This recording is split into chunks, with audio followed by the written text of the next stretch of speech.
When the camera started rolling, the tension in the studio was subtle but unmistakable. The conversation was supposed to cover inflation and middle-class struggles, but as the discussion expanded, topics like racial inequality, housing discrimination, and economic access came into play. That's when Representative Jasmine Crockett made a quiet pivot. She didn't raise her voice or change her tone, she simply began presenting facts. With a calm demeanor, Crockett began outlining a series of historical references, cases, quotes, and patterns connected directly to Donald Trump's past. She referred to the 1973 housing discrimination lawsuit, where the Department of Justice accused him and his father's company of refusing to rent 2 black tenants. She didn't embellish or editorialize. She named the case, noted that it was settled without admission of guilt but under pressure, and moved on. It was all delivered in the same even, measured voice she'd used from the start of the program, as Trump attempted to interject. Throwing in sarcastic remarks and waving her off with hand gestures, Crockett didn't flinch. She waited, allowed him to finish, and continued without skipping a beat. She mentioned comments made during campaign rallies, specific moments, like when he referred to certain communities as infested or suggested that areas populated by Black and Latino Americans were beyond repair. She didn't paraphrase, she read the quotes directly, citing the dates, the venues, and even the platforms where they were originally published. What caught viewers off guard wasn't just the content of what she said, it was how she said. If there was no visible anger, no sign of aggression, Crockett treated the conversation the way a prosecutor would in a courtroom, methodically, deliberately, and without personal emotion. Each statement she made felt rooted in preparation, as though she had anticipated every possible dodge or deflection. When Trump dismissed her points as old news or media spin, she responded with documented sources, archived video, public records, and official transcripts. The more he tried to shrug them off, the more precise she became. Instead of debating his opinion, she focused only on what had been recorded, published, or adjudicated. It left little room for spin, and that's what made it so effective. At one point, she drew a direct line between policy decisions and their impact on communities of color. She brought up the 2017 tax legislation and broke down how those changes disproportionately benefited the wealthiest Americans, including Trump himself. She noted that while the law was touted as middle-class relief, the actual numbers available from nonpartisan watchdogs told a different story. Once again, no accusations, no hyperbole, just data, calmly delivered. The effect was cumulative. With every new point, Trump became visibly more agitated, while Crockett maintained her poise. Her strategy didn't involve overpowering him verbally. She simply allowed the facts to do the work. She leaned into the idea that when emotion is removed from the delivery, truth becomes even more difficult to ignore. In contrast, Trump's reactions grew more performative. He scoffed, rolled his eyes, gestured wildly, but none of it threw her off. She acknowledged none of it. That, perhaps more than anything else, flipped the dynamic. The former president, who often commands attention by throwing others off balance, found himself reacting to someone who remained entirely unaffected. It was a rare moment on live television. The person known for dominating every room he's in was being steadily cornered by quiet, unwavering resolve. Viewers at home picked up on the shift. Social media exploded with commentary not about a shouting match or dramatic insult, but about how refreshing it was to see someone refuse to match his volume and instead simply lay out the record. Crockett didn't have to make a spectacle. Her power came from restraint, and as Trump fumbled to change the subject or discredit the conversation, she returned again and again to the timeline, to the policy decisions, to the public statements that had already been made. She didn't just speak about accountability, she demonstrated it in real time. From the moment the discussion began, it was clear that Donald Trump intended to dominate the stage in the way he often does, by talking over others, making quick jabs, and asserting control through interruption. It's a tactic that has worked for him in the past, particularly in debates where volume and presence often carry more weight than substance. But this time, the room was different. Jasmine Crockett wasn't playing by the same rules. Each time he tried to cut in, she didn't react. There was no flustered expression, no verbal stumble, and certainly no effort to match his tone.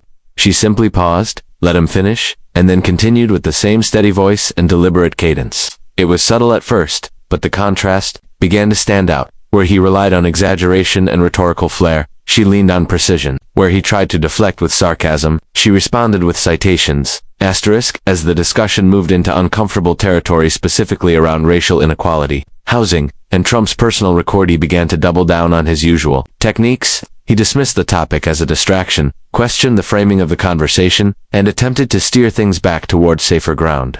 But each redirection only seemed to give Crockett more room. She would acknowledge his point briefly, and then bring the focus right back, often tying his own comments to a larger pattern of behavior or policy. Asterisk, the more he interrupted, the less effective it became. What might have rattled other participants being talked over, mocked, or having their arguments labeled as fake news had no visible impact on her. She simply adjusted her timing, waited out the noise, and went right back to making her case. His attempts at levity or dismissiveness landed flat.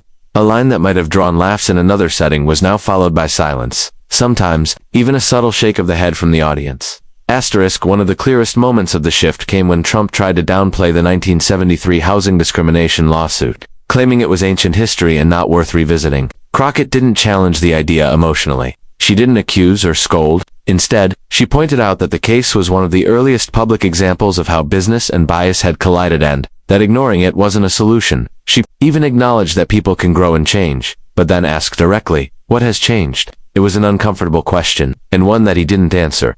Asterisk, even when Trump attempted to derail the conversation with interruptions, it became increasingly clear that he wasn't controlling the narrative. Crockett refused to follow his rhythm. She didn't rise to the bait. By staying grounded and consistent, she flipped the dynamic. His interruptions stopped being powerful and started feeling like background noise while her words landed with more clarity each time. Asterisk, it wasn't just what she said, but how she made his tactics ineffective. Trump is used to debates where emotional energy drives the outcome, where the loudest voice can claim victory. But in this setting, Crockett's calm dismantling of each point made his theatrics seem out of place.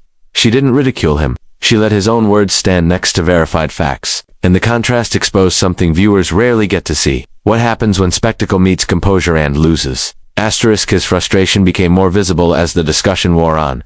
He started interrupting not just Crockett, but also the moderator. His tone shifted from assertive to agitated, and he began talking over others, even when the conversation had moved on. Meanwhile, Crockett kept her posture, hands folded or resting calmly, voice steady, eyes focused. Her refusal to engage in the performance left him without his usual script. Asterisk, what viewers witnessed wasn't just a difference in style, it was a test of strategy. Trump's usual tactics didn't work, not because he wasn't trying hard enough, but because the environment had changed. He wasn't facing someone trying to beat him at his own game. He was facing someone who ignored the game entirely and brought a different kind of pressure, one built on facts, consistency, and unshakable composure. Asterisk, and as the live feed continued, it became obvious who had the upper hand, not the loudest voice in the room, but the one who couldn't be knocked off balance. Asterisk, at the start of the live broadcast, the energy in the room leaned heavily in Donald Trump's favor. The audience, a mix of political enthusiasts, commentators, and invited guests, responded predictably when he entered, clapping, nodding, some even laughing preemptively at his trademark one-line. He had a visible comfort in the atmosphere, used to the applause that often follows his confident, off-the-cuff style.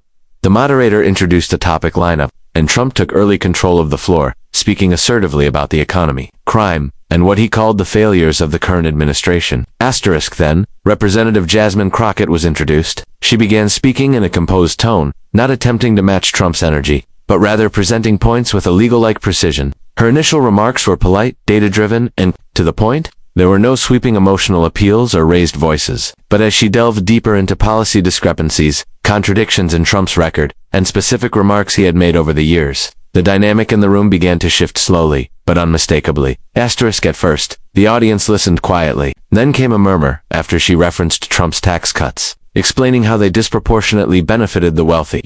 With cited reports showing minimal long-term relief for average workers, she didn't call him names. She didn't accuse him of corruption. She simply laid out a contrast between the promises made and the results delivered. When Trump attempted to brush it off as Democrat spin, she replied, "These aren't partisan claims. These are numbers released by your own Treasury Department." That was a moment when some in the audience visibly reacted, heads turning. A few people whispering to each other. Asterisk, as Crockett continued, the responses grew more noticeable. When she read aloud a quote Trump had made about inner cities being worse than war zones, and then asked if he still believed that about millions of Americans' neighborhoods.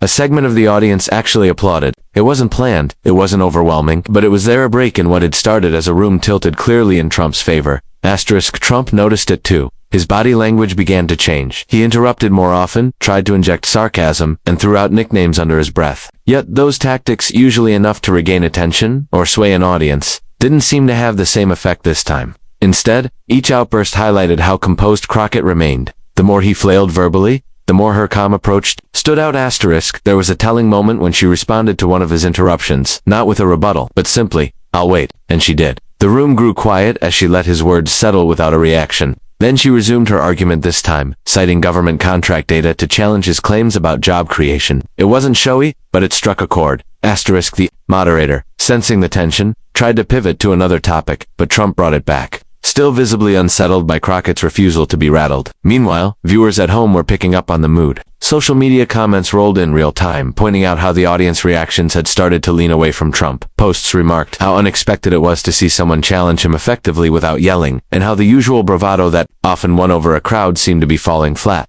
In the room, the shift was almost tactile. There were fewer laughs at Trump's side comments. More heads nodded as Crockett spoke. Even neutral observers began to sense that the crowd wasn't reacting the way Trump might have expected.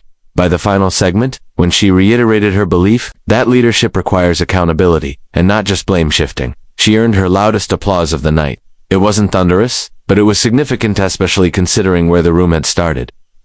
Trump, clearly annoyed, began making side remarks to the moderator and shifted uncomfortably in his seat. He spoke over Crockett several more times, but each time, her unshaken tone served as a quiet contrast. The show's producers later said that the number of live comments and viewer reactions spiked not during Trump's speeches, but during measured responses. What was supposed to be a platform for him to command had subtly turned into a showcase of how audience sentiment could change. When someone stands firm without theatrics, in the hours following the broadcast, clips from the live panel quickly began circulating online. But unlike past media appearances where Donald Trump often seized the spotlight with a controversial comment or a dramatic moment, this time the attention wasn't centered on him in the way he's used to. The trending video across multiple platforms featured Representative Jasmine Crockett not because she shouted him down or engaged in a verbal brawl, but because of how effortlessly she remained composed while calmly dismantling his claims. One after another. The most widely shared clip was just under 2 minutes long. In it, Trump can be seen attempting to interrupt Crockett as she speaks about the disproportionate impact of economic policy on marginalized communities. He leans into his microphone, muttering a dismissive comment about Democrat lies, clearly expecting to dominate the exchange. But Crockett, without flinching, simply pauses and looks at him, not with anger, but with a measured gaze. Then, without acknowledging the insult directly, she proceeds to finish her point. Quoting from a 2020 study by the Federal Reserve about wealth inequality and tracing how tax policies under his administration widened that gap. What made the clip go viral wasn't a dramatic moment of confrontation. It was the complete lack of one. Viewers across platforms began commenting on how rare it was to see someone remain steady and factual in the face of Trump's usual strategy of disruption. The video wasn't shared with headlines like Crockett attacks Trump or fiery clash erupts. Instead, it appeared with captions like, "This is how you hold your ground," and "Poise meets power." Trump, for his part, seemed visibly unsettled during the event itself. But it was the aftermath that revealed how much the exchange had affected his public image. On social media, where he usually commands attention with bold declarations, the spotlight was largely taken by Crockett. And in conservative spaces where criticism of Trump is often tempered, some commentators admitted he had looked off his game during the broadcast. The phrase "rattled" appeared in multiple post-show recaps.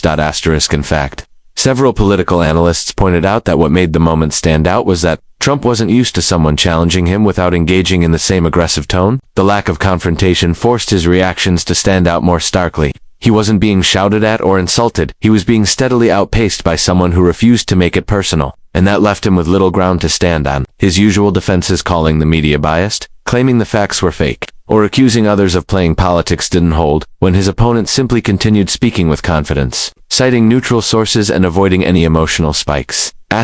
Crockett, through this exchange, didn't just win the argument in the moment, she won the narrative in the hours and days that followed. She was invited to multiple news shows to discuss her appearance. Headlines highlighted her poise, her preparation, and her refusal to be sidetracked. Meanwhile, Trump's reaction to the event only drew more criticism.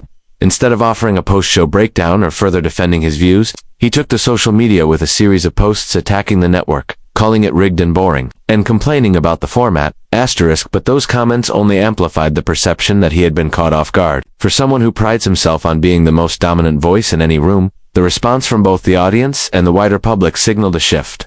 This time, he didn't go viral because he made a cutting remark or staged a memorable moment. He went viral because he lost control of the conversation. Crockett's approach stood out in today's often chaotic political media environment.